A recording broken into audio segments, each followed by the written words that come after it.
The year was 1923, and nestled deep in the mountains of rural Montana lay a town that time seemed to have forgotten. Ravenshollow was its name, though few outsiders had ever heard of it, and fewer still had reason to visit. The closest railroad stop was 60 miles away, accessible only by treacherous mountain roads that became impassable during the harsh winter months. The town housed exactly 347 souls, each family having carved out their existence from the unforgiving wilderness. Cattle ranchers, wheat farmers, and sheep herders made up the bulk of the population. They were hard-working folk who believed in the values of honest labor, neighborly cooperation, and the Protestant work ethic that had built America. Mayor Henderson, a stout man with graying whiskers, ran the town with an iron fist, wrapped in a velvet glove. Reverend Matthews preached every Sunday at the only church, a small wooden structure with a bell tower that could be heard for miles. The general store was owned by old Pete Morrison, who had arrived with the first settlers and seemed to know everyone's business better than they knew it themselves. Life in Ravenshollow followed the rhythm of the seasons. Spring brought the birthing of calves and lambs. Summer meant long days in the fields. Autumn was harvest time, and winter meant hunkering down to survive until the snow melted. The land was generous to those who worked it hard. The cattle grew fat on mountain grass, the wheat grew golden in the summer sun, and the sheep produced wool so fine that it commanded top prices in the distant cities. But every spring brought the same problem that had plagued the town for years. With so much livestock and so few hands to tend them during the busy farming season, finding reliable help was nearly impossible. The older men were too frail for the demanding work of herding, and the younger men were desperately needed for planting and tending the crops. It was the third week of May when the stranger arrived in Ravenshollow. The morning mist still clung to the mountains when a lone figure emerged from the tree line, walking down the main road with a measured, unhurried pace.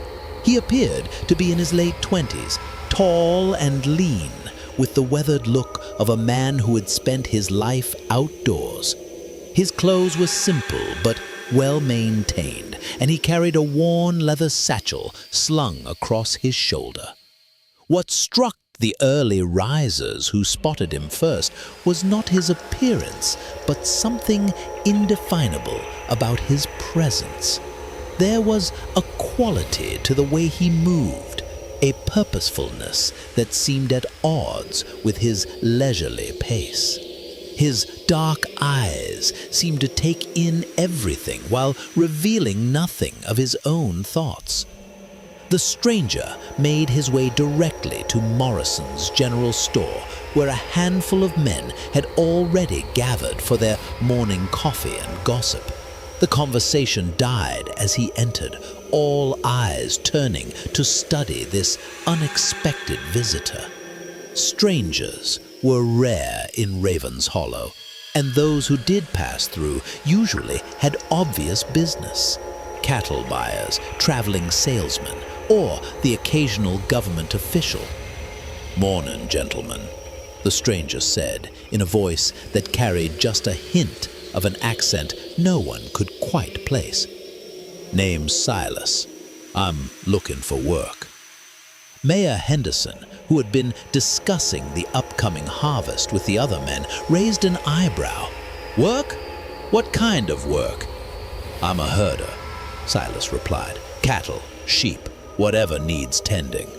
I heard you folks might have need of someone with my skills." The men exchanged glances.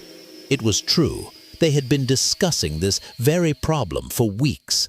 With the farming season in full swing, they desperately needed someone to watch over the livestock while the owners tended to their crops. But hiring a stranger, especially one who seemed to have appeared out of nowhere, was not a decision to be made lightly. "Where you from, son?"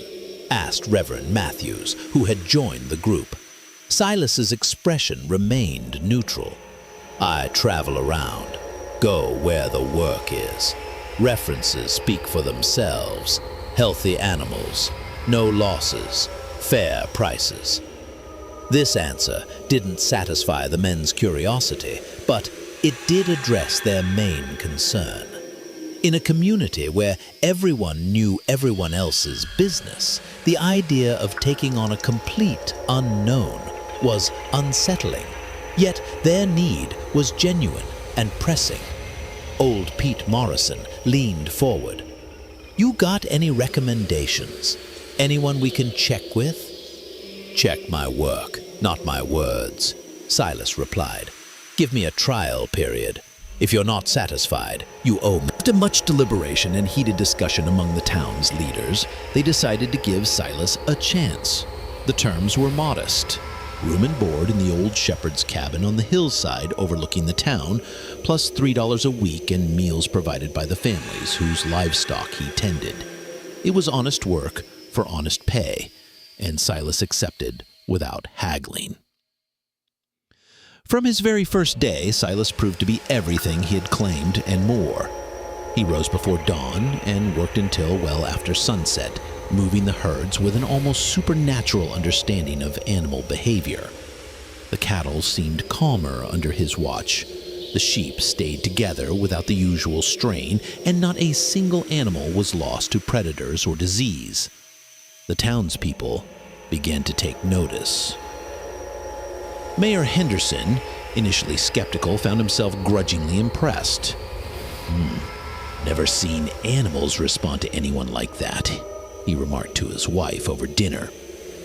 "It's like he speaks their language." Reverend Matthews, too, found himself warming to the stranger. Silas attended Sunday services regularly, sitting quietly in the back pew, and though he rarely spoke, he carried himself with a respectful demeanor that the preacher appreciated. When approached for conversation, Silas was polite but reserved, never volunteering information about his past or his plans for the future. The women of the town, led by Mayor Henderson's wife Martha, began sending extra food to the cabin. Silas accepted these kindnesses graciously, always expressing his gratitude in his soft-spoken manner. Children who encountered him while playing near the grazing areas found him patient and gentle, though he never encouraged their attention or sought their company. As the weeks passed, the initial suspicion gave way to grudging respect, then to something approaching acceptance. The herds had never been healthier or more manageable. Milk production increased, wool quality improved, and the cattle grew fat on the mountain grass under Silas's careful guidance. But it was the subtle changes that some of the more observant townspeople began to notice that would later prove significant. Animals that had once been skittish around strangers now followed Silas with an almost devotional loyalty. Birds seemed to gather wherever he worked, perching silently on fence posts and watching. Even the weather appeared to cooperate with his schedule, with convenient breaks in rainstorms and gentle breezes that kept the animals comfortable. Old Pete Morrison, who prided himself on his ability to read people, found Silas impossible to decipher. "Something about that man," he confided to his wife. "Can't put my finger on it, but it's there. Almost like he's not quite..." "Not quite what?" she asked. Pete shook his head. "Like he's not quite from here. And I don't mean much." As autumn approached and the herding season neared its end, the time came for Silas to collect his wages. He had worked diligently for 5 months, caring for the town's livestock with an expertise that had impressed even the most skeptical residents. The animals under his care had thrived beyond anyone's expectations, and not a single head had been lost to disease, predators, or accident. When Silas approached Mayor Henderson about his payment, the calculation seemed straightforward enough. 5 months at $3 per week, plus the agreed-upon bonuses for exceptional care. The total came to a substantial sum that represented a significant portion of the town's available cash. However, as the town leaders gathered in Morrison's store to discuss the payment, a different conversation began to emerge. Mayor Henderson stroked his whiskers thoughtfully as he reviewed the figures. "Now hold on," said cattle rancher Big Jim Crawford, a man whose considerable girth matched his equally considerable influence in town. "We need to think about this properly. We've been feeding this fellow, giving him a place to stay, even clothing when his wore out. Martha's been sending meals up to that cabin near every day." Murmurs of agreement rippled through the gathered men. It was true. The townspeople had been generous with their hospitality, treating Silas almost like family, despite his outsider status. "That's right," chimed in wheat farmer Tom Bradley. "My wife sent him a whole winter coat just last month. That's worth at least $2 right there." "And don't forget," added old Pete Morrison, "we gave him free use of that cabin. If he'd been staying at the boarding house in Millerville, that would have cost him 50 cents a week." The calculations began to shift as the men tallied up every kindness, every meal, every small gift that had been offered to Silas over the months. What had started as genuine hospitality was now being reframed as a business expense that should be deducted from his wages. Silas stood quietly in the corner, his dark eyes moving from face to face as he listened to the discussion. His expression remained neutral, betraying no emotion, as the sum owed to him decreased with each new expense the men remembered. "When you think about it," Mayor Henderson said finally, "we've probably spent more on his keep than what we owe him in wages. I'd say a fair settlement would be, about $5. That's generous considering." The men nodded their agreement, satisfied with their reasoning.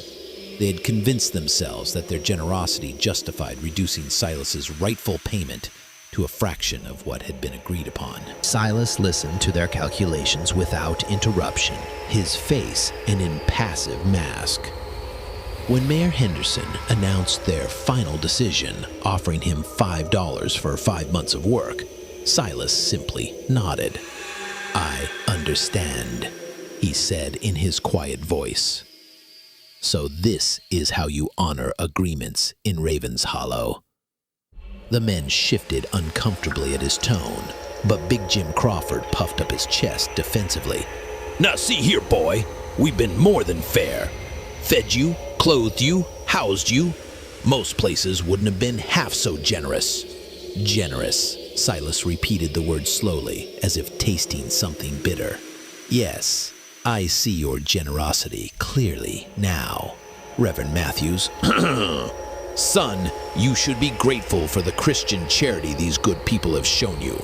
Pride is a sin, and greed even more so." Silas turned his dark gaze to the preacher. "Greed," he said softly. "Yes, Reverend. I'm learning much about greed in your fine town." The temperature in the room seemed to drop several degrees. Something in Silas's voice, a subtle change in inflection perhaps, or maybe just the way the shadows seemed to gather around him, made several of the men step back instinctively. "Take your $5 and be grateful for it," Mayor Henderson said, his voice louder than necessary. "And I think it's time you moved on. Herding season's over, and we won't be needing your services anymore." Silas reached out and took the crumpled bills from Henderson's outstretched hand. For just a moment, when their fingers touched, the mayor's face went pale and he jerked his hand back as if he'd been burned. "Of course," Silas said, tucking the money into his coat pocket. I'll gather my things and be gone by tomorrow." He moved toward the door, then paused and turned back to face the assembled men. "But before I go, I want to thank you all. You've taught me something valuable about the nature of this place, about the character of its people." "What's that supposed to mean?" demanded Tom Bradley. Silas smiled, but it was not a pleasant expression. "It means that generosity, like all gifts, should be given freely and without expectation of return. When kindness becomes a debt to be collected, it ceases to be kindness at all." He opened the door, letting in a gust of cold mountain air that made the oil lamps flicker ominously. "I'll be sure to remember Ravenshollow's version of Christian charity, and I'll make certain that others remember it too." With that, he stepped out into the gathering dusk, leaving behind a room full of men who suddenly found themselves avoiding each other's eyes. That night, while the townspeople slept soundly in their beds, believing they had cleverly avoided paying fair wages to a simple herder, Silas worked by candlelight in the old shepherd's cabin. He had cleared the crude furniture to the center of the single room, creating an empty space on the rough wooden floor. From his leather satchel, he withdrew items that would have horrified the God-fearing residents of Ravenshollow had they known of their existence. Ancient symbols carved into pieces of bone, herbs bound with sinew and hair, and a collection of small objects that seemed to absorb the flickering candlelight rather than reflect it. Using a mixture of ash and something dark that might have been blood, Silas began to trace intricate patterns across the floorboards. The symbols he drew bore no resemblance to any Christian iconography the Reverend Matthews would have recognized. These were older markings, dating back to the time when this land knew different gods and stranger rituals. As he worked, Silas spoke in a language that predated the arrival of European settlers, words that seemed to make the very air in the cabin grow thick and oppressive. The candle flames danced without any wind to move them, casting writhing shadows on the walls that appeared almost alive. At the center of his design, he placed a small wooden bowl filled with water drawn from the mountain stream. But as the night progressed and his chanting continued, the clear water began to darken, taking on the color of old blood. The temperature in the cabin dropped steadily, though no windows were open and no wind stirred outside. Something else began to change as well. The sounds of the night, the calling of owls, the rustle of small creatures in the underbrush, the distant howling of coyotes gradually fell silent. It was as if the very wilderness held its breath, waiting for something terrible to begin. By midnight, Silas had completed his work. The symbols covered nearly every inch of the cabin floor, forming a complex pattern that seemed to pulse with its own inner light. He knelt in the center of it all, surrounded by the arcane markings, and raised his voice in a final, sustained note that seemed to vibrate through the mountain itself. Then, abruptly, everything stopped. The unnatural silence became absolute, broken only by the sound of Silas's quiet breathing. He rose slowly from his position, gathered his materials, and began to pack them away with the same methodical care he had shown while tending the town's livestock. "Let the lesson begin," he whispered to the empty cabin, his words carrying a weight that seemed to press against the walls themselves. The first sign that something had gone terribly wrong came at dawn. Martha Henderson stepped out of her kitchen to collect eggs from the henhouse, expecting to find her prized Rhode Island Reds clucking contentedly in their roost. Instead, she discovered a scene that would haunt her nightmares for years to come. Every single chicken lay dead, but not in any way that nature or known predators could explain. They were arranged in a perfect circle around the henhouse, their bodies intact, but their eyes missing. Not torn out by claws or beaks, but simply gone, leaving dark, empty sockets that seemed to stare accusingly at the house. Martha brought her husband running from the barn, where he had made an equally disturbing discovery. Their prize bull, Magnus, worth more than most families earned in a year, stood motionless in the center of the pasture. The massive animal appeared unharmed, but something was fundamentally wrong. Its eyes had turned completely white, like cataracts, but perfectly uniform, and it would not respond to any commands or sounds. As word spread through Ravenshollow, similar reports began to pour in. Big Jim Crawford found his cattle standing in perfect rows like soldiers at attention, staring sightlessly toward the mountains. Tom Bradley's sheep had arranged themselves in an intricate spiral pattern in their field, and like the others, their eyes had been transformed into blank, milky orbs. But it was old Pete Morrison who made the most chilling discovery. His store cat, a battle-scarred Tom that had never shown fear of anything, was found crouched beneath the counter, trembling violently. When Pete tried to approach, the cat began to make sounds unlike anything he had ever heard. Not quite meowing, not quite human speech, but something that made his skin crawl and his mind recoil. By mid-morning, a crowd had gathered in the town square, their voices rising in frightened speculation. Some blamed wolves, others suggested disease, but deep down many were beginning to remember Silas and his sudden departure. The timing was too convenient, too pointed to be mere coincidence. Reverend Matthews attempted to calm the growing hysteria by leading the townspeople in prayer, but even his usually steady voice wavered as he spoke of God's protection. The animal's condition was unlike anything in his experience, and the perfect symmetry of their arrangement suggested an intelligence behind the phenomenon that made his faith feel suddenly fragile.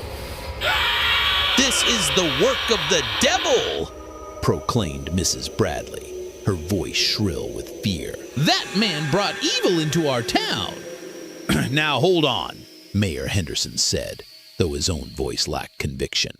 "We don't know that Silas had anything to do with this. Could be some kind of disease we've never seen before." But even as he spoke, Henderson remembered the coldness of Silas's touch when they had exchanged money, and the way shadows had seemed to gather around the stranger during their final confrontation. A chill ran down his spine that had nothing to do with the mountain air. By afternoon, the supernatural plague had spread beyond the livestock. Children playing in the schoolyard were the first to notice that something was wrong with the town itself. Young Tommy Morrison, Pete's grandson, came running home with tears streaming down his face, babbling about the trees. "Grandpa, Grandpa," he cried, clinging to the old man's legs. "The trees are looking at me. They got eyes in their bark." Pete initially dismissed this as childhood imagination run wild, but when he followed the boy back to the schoolyard, his blood ran cold. The ancient oak that had stood there for generations, the one where children had carved their initials and built rope swings, now bore what could only be described as faces in its gnarled bark. Not carved faces, but natural formations that had somehow rearranged themselves into expressions of malevolent awareness, and they were watching. As Pete stood transfixed, the dark knots that served as eyes seemed to track his movement, following him with an intelligence that no tree should possess. Other trees throughout the town showed similar transformations: maples, birches, even the decorative saplings that Martha Henderson had planted along Main Street the previous spring. But the horror didn't stop there. As evening approached, the townspeople began to notice changes in themselves. Mayor Henderson was the first to admit something was wrong when his reflection in the barbershop mirror began moving independently of his actions. He would turn his head left, but his reflection would continue staring straight ahead, its mouth moving in silent words that made his stomach churn with dread. Similar incidents spread like wildfire through Ravenshollow. Miss Bradley found that her shadow had detached itself from her body, following several seconds behind her movements, like a reluctant ghost. Tom Bradley discovered that he could no longer see his own hands, though others assured him they were still there. To him, his arms simply ended at the wrists, in empty space. The water from the town well began to taste of copper and decay, despite running clear and odorless. Food spoiled within hours of being prepared, and milk curdled the moment it was poured. Even worse, some residents reported that their meals were too hot to them. Barely audible voices emanating from bread loaves and soup bowls, speaking words in that same unknown language Silas had used during his final night in the cabin. As darkness fell, the situation deteriorated further. Windows that should have shown the familiar sights of Main Street instead reflected scenes of desolation. The same buildings, but abandoned, overgrown with twisted vines and populated by shadowy figures that moved just beyond the edge of perception. Reverend Matthews called for an emergency prayer meeting at the church. But when the townspeople gathered, they found that the words of familiar hymns had changed. The comforting verses they had sung for years now contained lyrics that spoke of judgment, retribution, and the price of broken promises. Even more disturbing, the congregation found themselves unable to stop singing, their voices rising in harmonies that grew increasingly discordant and unnatural. "What have we done?" whispered Martha Henderson, her voice barely audible above the cacophony. "What have we brought upon ourselves?" But deep in their hearts, they all knew the answer. They had cheated a man of his rightful wages, had turned their kindness into chains that bind him to their will, and had convinced themselves that their greed was justice. Now, as the shadows lengthened and the very fabric of their reality began to unravel, they understood that some debts demanded payment in far more than silver. The church bells began to toll on their own, their bronze voices calling across the valley with a rhythm that matched no earthly timekeeping. And in that sound, those with the sharpest ears could hear an echo of Silas's final words. Let the lesson begin. 3 days passed, and the supernatural torment showed no signs of abating. If anything, it grew worse with each passing hour. The townspeople of Ravenshollow found themselves trapped in a waking nightmare, where the very laws of nature seemed to have been rewritten according to some malevolent design. Sleep became impossible. Whenever someone closed their eyes, they found themselves standing in a twisted version of their own town, where the buildings leaned at impossible angles, and the streets ran with something that looked like water, but felt like ice and tasted of bitter herbs. In these dream visions, they would encounter other residents, but their neighbors spoke only in that strange language Silas had used, their words carrying meanings that bypassed the ears and drove directly into the soul with sharp cutting truths about greed and betrayal. Mayor Henderson had aged a decade in 3 days. His hair had turned completely white, and deep lines had etched themselves into his face as if carved by invisible hands. He could no longer bear to look in mirrors, as his reflection had begun showing him scenes from his past. Every moment of dishonesty, every corner cut, every time he had put his own interest above those of his community. The reflection's mouth moved constantly, reciting a litany of his failures in a voice that sounded exactly like his own, but carried in it that made his flesh crawl. The children suffered perhaps the worst of all. Little Tommy Morrison had stopped speaking entirely, communicating only through drawings that depicted scenes of impossible geometry and creatures that hurt to look at directly. Other children reported that their toys had begun moving on their own, playing games that followed no earthly rules and speaking in that made their young minds reel with concepts too vast and terrible for human comprehension. But it was the discovery made by Mrs. Bradley that finally broke the last vestiges of the town's collective sanity. While searching through her late grandmother's Bible for comfort, she found that the text had changed. The familiar verses about love, forgiveness, and salvation had been replaced with passages about the wages of sin, the price of broken contracts, and the inexorable nature of cosmic justice. Most disturbing of all, many of these new verses mentioned Ravenshollow by name, as if the town's fate had been written into the very foundations of sacred scripture. And the people of the Hollow did break their covenant, She read aloud to the assembled townspeople, her voice shaking. And lo, the wages of their greed shall be visited upon them threefold, and their children shall know the taste of bitter truth. The gathering erupted in panic.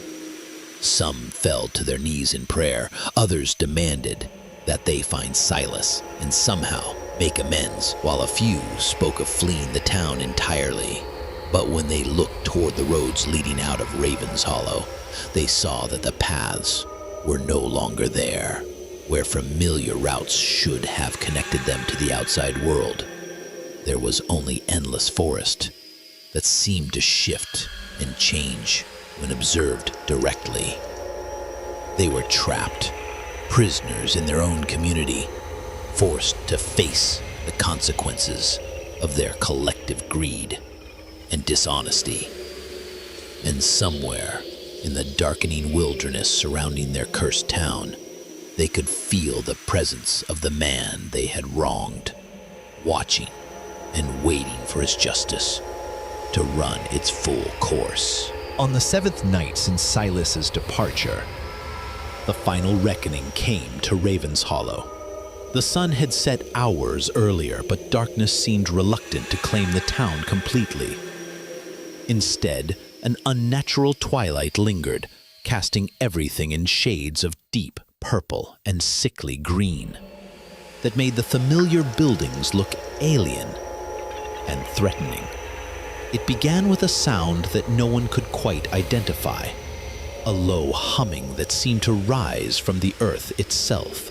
The vibration traveled up through the foundations of houses, making windows rattle and floorboards creak in rhythms that matched no natural phenomenon. Dogs had long since fled or fallen silent, and the ever-present mountain wind had died to an absolute stillness that felt more oppressive than any storm. One by one, the townspeople found themselves drawn from their homes by a compulsion they couldn't resist. They emerged onto Main Street like sleepwalkers, their faces blank and their movements mechanical. Even those who tried to resist discovered that their bodies no longer obeyed their conscious minds, marching them inexorably toward the town square, where the humming grew louder and more insistent. In the center of the square, where the old oak had stood for generations, something impossible waited for them. The tree was still there, but it had grown, not up or out, but somehow deeper, its roots erupting from the ground to form a complex mandala of twisted wood and exposed earth. At the heart of this organic maze sat Silas, cross-legged and motionless, his eyes closed in meditation. But this was not the same man who attended their livestock. The months of work and the betrayal had changed him, or perhaps revealed what he had always been. His skin had taken on a pale, almost translucent quality that seemed to pulse with its own inner light. Strange symbols were now visible beneath the surface, as if they had been tattooed directly onto his bones and were shining through his flesh. Around him, the air itself seemed to bend and twist, creating distortions that hurt to look at directly. The familiar landmarks of Ravenshollow appeared warped in these aerial mirages. The church steeple spiraled impossibly upward, Main Street curved back on itself in a Mobius strip of cobblestones, and the mountains surrounding the town loomed like the walls of a vast organic prison. When Silas opened his eyes, they were no longer human. They had become deep pools of starlight, containing galaxies and constellations that no earthly astronomer had ever mapped. When he spoke, his voice carried harmonics that seemed to originate from multiple dimensions simultaneously. "You have learned the first lesson," he said, and though he spoke quietly, every person in the assembled crowd heard him clearly. "Greed has its price. Dishonesty creates its own punishment, but the education is not yet complete." The townspeople wanted to run, to scream, to fall to their knees and beg forgiveness, but their bodies remained frozen in place. They could only watch as Silas raised his hand, and the very fabric of reality began to unravel around them. What happened next would never be fully understood by those who witnessed it, for human minds were not equipped to process the complete dissolution of their reality. The townspeople watched in helpless terror as Ravenshollow began to fold in on itself like origami made of brick and timber. Buildings stretched and contracted, their walls flowing like liquid, while somehow maintaining their structural integrity. The very ground beneath their feet rippled like water, yet remained solid enough to support them. Time itself became negotiable. Mayor Henderson watched in fascination and horror as his pocket watch ran backward, its hands spinning counterclockwise, while the sun reversed its course across the sky. Some residents aged rapidly, their hair turning white and their faces creasing with decades of wrinkles in the span of minutes, while others grew younger, shrinking back toward childhood with each passing second. The lesson Silas had promised was being written directly into their souls. Each person experienced a different revelation tailored specifically to their particular brand of greed and dishonesty. Big Jim Crawford found himself reliving every moment he had cheated a customer, but from the victim's perspective, feeling the sting of betrayal and the weight of loss. Tom Bradley experienced the crushing burden of poverty he had always dismissed in others, understanding for the first time what it meant to watch your family suffer while others prospered through dishonest means. But it was Mayor Henderson who received the most pointed education. He found himself standing in countless courthouse scenes, watching as contracts were broken, promises were betrayed, and the weak were exploited by those with power. He felt every tear shed by those his policies had harmed, experienced every sleepless night of worry his decisions had caused, and understood the ripple effects of corruption that spread from his office like poison through the community. As the visions intensified, the physical transformation of Ravenshollow accelerated. The town began to exist in multiple time periods simultaneously, past, present, and possible futures bleeding into one another until the residents could see their great-grandchildren walking beside them, warning them of consequences yet to come. They witnessed the town as it had been before their greed took hold, a place of genuine community and mutual support. And they saw what it could become again if they chose differently. Finally, As dawn broke over the impossible landscape of their transformed home, Silas spoke one last time.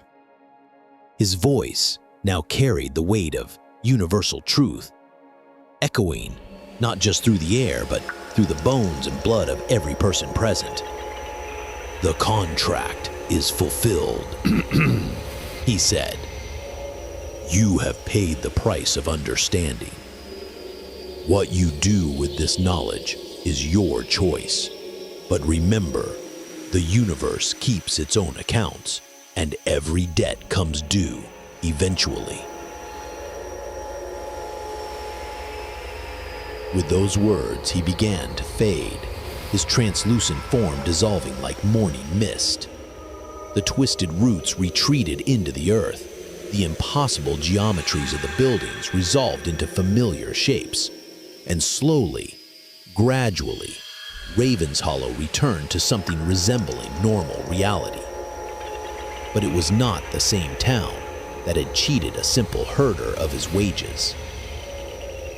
The people who remained had been fundamentally changed by their experience, marked forever by the understanding of what their greed had nearly cost them.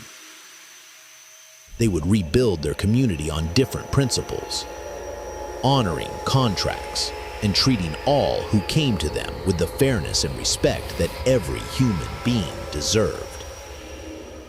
And though Silas was never seen again in that part of Montana, travelers sometimes reported encountering a quiet man on mountain roads, one who seemed to know a great deal about the true nature of justice and the importance of keeping one's word. Those who met him said he had kind eyes, but carried an air of otherworldly knowledge, as if he had seen the true face of the universe and learned its most fundamental laws. The old shepherd's cabin remained empty, but on clear nights, those brave enough to climb the hill could sometimes see a faint light moving within, and hear the sound of someone working by candlelight, forever tending to accounts that transcended any earthly ledger.